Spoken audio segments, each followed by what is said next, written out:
오늘 본문은 이제 우리 예수님께서 골고다에서 십자가에 못 박히시는 이 장면입니다.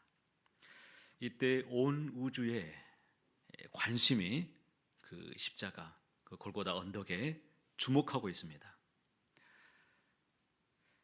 하나님과 천사들도 그리고 저 사탄 마귀도 모두가 골고다 언덕을 집중하여 주목하고 있습니다. 왜 그렇습니까? 예수님의 십자가는 온 인류의 이 운명을 바꾸는 최대의 사건이기 때문에 그 시간, 그 장소에 모든 시선이 지금 촉각이 그곳에 있는 것입니다. 그런데 가만히 보면 그 골고다 언덕에 십자가가 지금 몇 개가 있습니까? 3개가 지금 세워져 있습니다. 예수님의 좌우편에 누가 있습니까? 강도가 같이 함께 십자가에 못 박혀 죽임을 당한 것입니다. 그러나 십자가는 셋이지만 엄밀히 말한다면 그 십자가는 2가지의 십자가입니다. 하나는 강도의 십자가이고 또 하나는 우리 예수님이 지신 십자가입니다. 하나는 마땅히 져야 될 십자가입니다. 자기 죄 때문에 당연히 짊어져야 되는 죄인의 십자가입니다. 그런데 또 하나의 십자가는 바로 예수님, 아무 죄도 없는 죄인이 아니요 하나님의 아들이신 예수님이 못 박히신 십자가입니다. 여기에 아주 심각한 문제가 있습니다. 하나님께서 왜 이 십자가를 허락해 주셨을까요? 그 이유가 무엇인가? 저는 오늘 이 십자가의 비밀에 대해서 말씀을 증거하기를 원합니다. 첫째는 하나님께서 왜 죄 없으신 예수님에게 십자가를 허락하셨는가? 이 부분입니다. 십자가를 진 예수님은 아무런 죄가 없습니다. 여러분, 죄는 심판하시고 의인은 구원하신다는 하나님의 뜻에 어긋나는 일 아닙니까? 왜 죄가 없으신 예수님께서 십자가를 지셔야만 하셨을까요? 우리가 잘 아는 것처럼 우리 죄인을 구원하기 위해서 우리 예수님은 십자가에 못 박혀 죽으셨습니다. 죄인은 아무리 고난을 당해도 자신의 이 죄를 자신을 구원할 수 없지만 그러나 의인은 죄인을 구원하는 능력이 되기 때문입니다. 이것이 죄인에게 주시는 복음의 핵심입니다. 세상에는 죄인의 십자가가 있고 의인의 십자가가 있습니다. 자, 여러분은 무엇을 지는 십자가를 여러분 지고 있는지를 한번 생각해 보십시오. 성경에 보면 의로운 피가 철철 흘러넘칩니다. 아담과 하와가 하나님께 범죄했을 때 그들이 부끄러워하는 그 모습 가운데 하나님이 가리워주기 위해서 무죄한 짐승의 피를 흘림으로 말미암아 그 가죽으로 옷을 입혀 주셨습니다. 이후로 하나님은 흠없는 양과 소를 잡아서 피 흘리는 제사를 명령하셨습니다. 피 흘림이 없이는 죄사함이 없느니라 라고 말씀하셨습니다. 우리나라의 최초의 선교사는 구한말 제너럴 샤머노를 타고 대동강변을 타고 올라왔던 최초의 선교사 누구입니까? 토마스 선교사죠. 토마스 목사님이었습니다. 그러나 그는 강변만 밟을 뿐이었습니다. 그 자리에서 그가 순교를 당하여 말았습니다. 그는 죽으면서도 조선 땅에 힘을 다하여 성경을 크게 던졌습니다. 왜 토마스 목사님이 죽어야만 했습니까? 아무런 죄가 없는 이 사람이 왜 강변에서 죽임을 당했습니까? 그것도 복음을 단 한마디도 전하지 못하고 왜 그가 죽임을 당해야만 했을까요? 하나님께서 왜 이런 일을 그냥 내버려 두신 것일까요? 그것은 바로 조선 백성의 영혼을 구원하기 위해서입니다. 그로 인해 많은 영혼이 구원을 받았습니다. 우리 중에는 3종류의 사람이 있습니다. 첫째는 자기가 져야 될 책임을 남에게 미루고 다른 사람의 희생으로 살아가는 사람이 있습니다. 둘째는 책임 소재와 시시비비를 분명히 하고 사는 사람이 있습니다. 나는 내 할 일만 하면 된다는 것입니다. 맡겨진 일을 잘합니다. 그러나 그 밖에는 글쎄요 관심이 없지요. 무관심합니다. 그는 옳게 사는 사람인 것 같지만 아직은 부족합니다. 셋째는 자신이 잘못이 없어도 전체와 그 연약한 자의 책임을 대신 질 줄 아는 사람이 있습니다. 남을 위해서 희생할 줄 압니다. 곧 자신이 져야 될 십자가를 분별할 줄 아는 그런 사람이 있습니다. 여러분이 보시기에 이 중에 누가 예수님과 바른 관계를 맺고 사는 사람이라고 여러분 생각되십니까? 첫째입니까? 둘째입니까? 셋째입니까? 자, 몇 번째입니까? 셋째라고 말씀해 주셨습니다. 그렇다면 하나님께서 이렇게 살기를 원하시는 이유가 도대체 무엇일까요? 목적은 하나입니다. 죄인을 구원하기 위해서 의로운 자가 더 회개하고 눈물을 뿌리고 참고 희생하기를 우리 주님이 원하시는 것입니다. 그래야 열매가 있습니다. 그래야 하나님이 높임을 받으십니다. 그래야 그곳에 하나님의 일이 땅에 떨어져 죽으면 많은 열매를 맺고 하나님의 영광이 드러나게 될 것을 믿습니다. 이 세상에는 죄인의 십자가가 있습니다. 그리고 의인의 십자가가 있습니다. 여러분은 어느 십자가를 선택하시겠습니까? 이것이 바로 성도의 삶입니다. 이것이 바로 성도의 삶입니다. 하나님의 사랑을 받고 그 사랑을 깨달은 사람, 그 하나님의 용서를 체험하고 깨달은 사람만이 질 수 있는 십자가, 그 십자가는 죄인의 십자가가 아닙니다. 의인이 질 수 있는 십자가입니다. 우리는 의인의 십자가를 져야만 합니다. 그러나 그 십자가는 내가 지고 싶다고 해서 질 수 있는 것이 아닙니다. 그런 성격이 아닙니다. 하나님의 사랑을 온전히 깨닫고 그 사랑을 받은 사람, 그 용서를 깨달은 사람만이 질 수 있는 십자가입니다. 그 사랑의 십자가만이 진정 사람을 변화시키고 사람을 감동시키고 하나님의 능력을 행하는 십자가인 줄 믿습니다. 여러분은 하나님의 은혜를 받으셨습니까? 진정 하나님의 그 사랑을 입으셨습니까? 용서를 경험하셨습니까? 먼저 예수님을 믿으셨습니까? 남들보다 먼저 직분을 받으셨다면 먼저 섬기시길 바랍니다. 남들보다 먼저 예수님을 내가 믿었다면 먼저 희생하시길 바랍니다. 먼저 엎드리시길 바랍니다. 먼저 앞장서시길 바랍니다. 이것이 바로 은혜의 보답이요 직분의 보답입니다. 가정과 우리 일터에서 우리의 캠퍼스에서 내가 살아가는 모든 현장에서 하나님께서 나에게 부탁하신 그 십자가 여러분 외면하지 마시고 주님을 바라보시며 함께 걸어가시기를 바랍니다. 둘째는 예수님께서 왜 이 고난의 쓴자를 받으셨는가를 우리가 한번 생각해 볼 수 있기를 바랍니다. 한번 여쭤보겠습니다. 고난의 잔이라고 부르는데 이 고난의 잔에는 도대체 무엇이 담겨 있을까요? 고난의 잔에 무엇이 담겨 있습니까? 말씀이 담겨 있습니까? 이 고난의 잔을 예수님이 피할 수만 있다면 지나가게 해달라고 그렇게 애원하면서 하나님 앞에 3번씩이나 그렇게 간구했던 그 잔인데 이 잔에 도대체 무엇이 담겨 있느냐 이겁니다.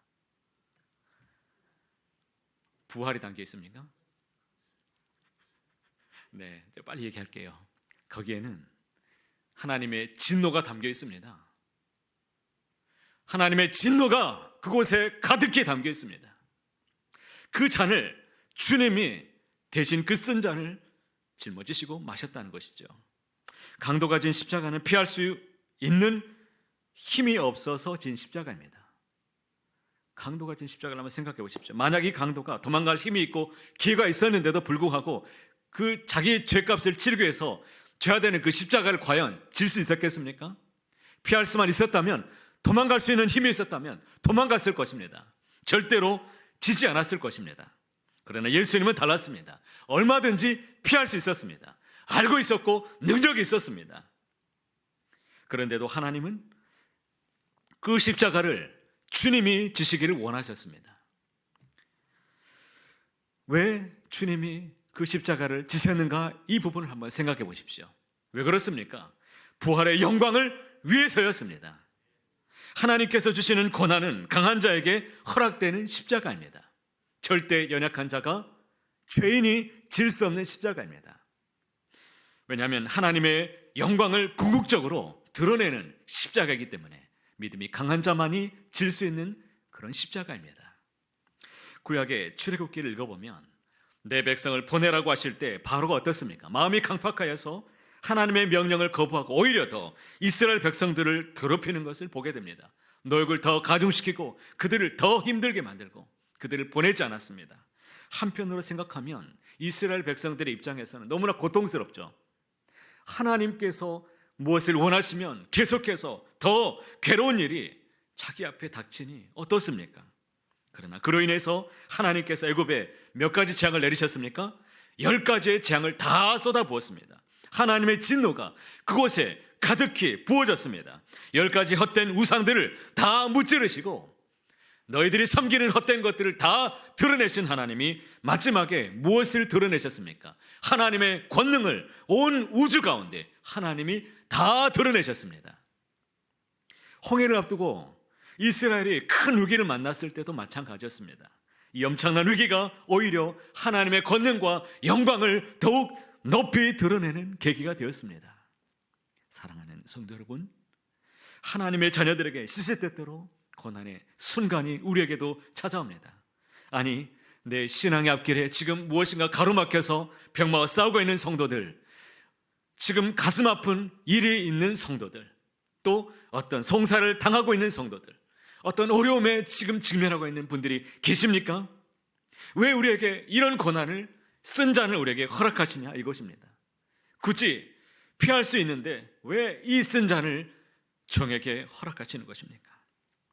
다 알 수는 없지만 궁극적으로는 하나님의 영광을 그것을 통해서 반드시 하나님은 드러내기를 원하신다는 것을 꼭 믿으시기를 바랍니다.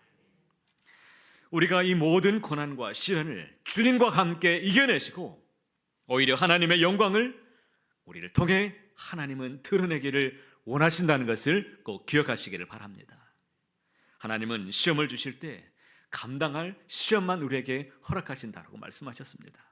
피할 길도 우리에게 주시며 능히 우리에게 힘을 주셔서 감당하게 하시는 것입니다. 그리하여 하나님은 모든 영광을 다 드러내게 하실 것입니다. 이길 수 있기에 환난도 주시는 것입니다.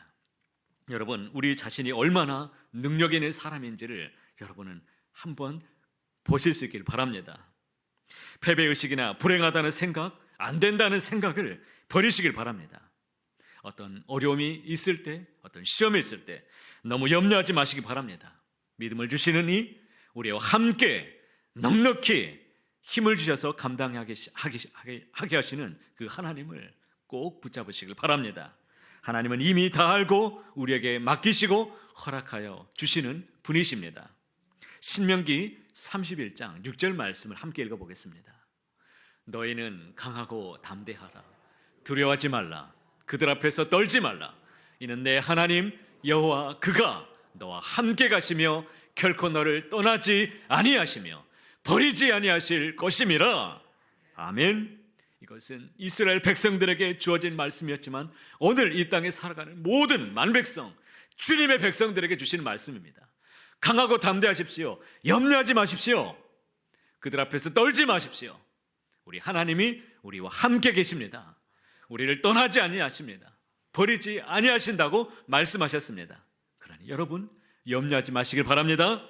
어떤 저주에도 두려워하지 마십시오. 염려는 불신앙입니다. 염려는 하나님을 믿지 않기 때문에 자꾸 내 속에서 일어나는 그런 폭풍과 같습니다. 염려할 것이 있으면 그 시간에 무엇을 더 해야 됩니까? 더 기도의 자리로 들어가서 하나님 앞에 기도하십시오. 이미 빌립보서 말씀을 통해서 우리에게 가르쳐 주셨습니다. 아무것도 뭐하지 말고 염려하지 말고 다만 모든 일에 기도와 간구로 너희 구할 것을 무엇으로? 감사함으로 하나님께 아뢰시기를 바랍니다. 셋째는 마지막입니다. 하나님으로부터 버림받은 십자가가 있고 택함받은 자의 십자가가 있습니다.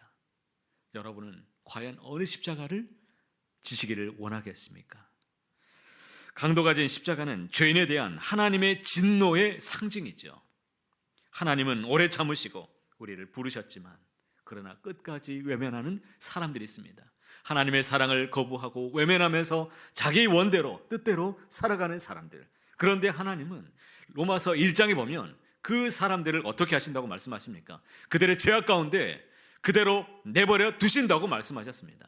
이것이 진노입니다. 그 자체가 이미 심판입니다. 하나님의 아무런 간섭도 없고 아무런 하나님께서 인도하심이 없는데 여러분, 그 자체로 우리는 넘어질 수밖에 없는 것입니다. 그러나 예수님이 지신 십자가는 택함받은 자가 진 고난입니다. 예수님은 하나님의 사랑을 사랑하는 독생자입니다. 이는 나의 사랑하는 아들이라 라고 하나님이 말씀하셨습니다. 그런데도 이 십자가를 허락하신 이유가 도대체 무엇입니까? 그것은 먼저는 우리를 구원하기 위해서 우리 주님이 그 십자가를 지셨습니다. 그런데 그 이유가 빌립보서 2장 5절 이하에 또 나옵니다. 한마디로 말하면 십자가에 달리시기까지 순종하심으로 예수의 이름이 이제는 모든 만물 위에 뛰어나도록 하기 위해서 우리 하나님께서 그 십자가를 주님께 맡기셨습니다. 그 발 아래 예수님의 이름에 모든 만물이 복종시킬 수 있도록, 복종하도록 우리 하나님께서 만들어 내셨습니다. 그러니 여러분, 예수님의 이름으로 간구하시길 바랍니다. 그 주님의 이름으로 기도하면 그 만물이 그 발아에 굴복하고 복종하는 역사가 나타나게 될 것입니다. 하나님 우리 아버지께서 그의 사랑하는 자녀들인 우리에게 고난도 허락하시는 이유는 곧 성도들의 유익을 위해서 궁극적으로 우리에게 주시는 어려움들이 있습니다. 택한 자들을 더욱 들어서 쓰시기 위함이라는 것을 꼭 기억하시길 바랍니다. 예수의 이름으로 기도하면 반드시 이기게 될 것입니다.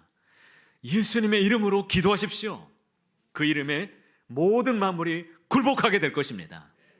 능력을 주셨습니다. 나를 믿는 자는 내가 하는 일도 그도 할 것이요 그보다 더 큰 일도 하게 될 것이다 라고 말씀하셨습니다.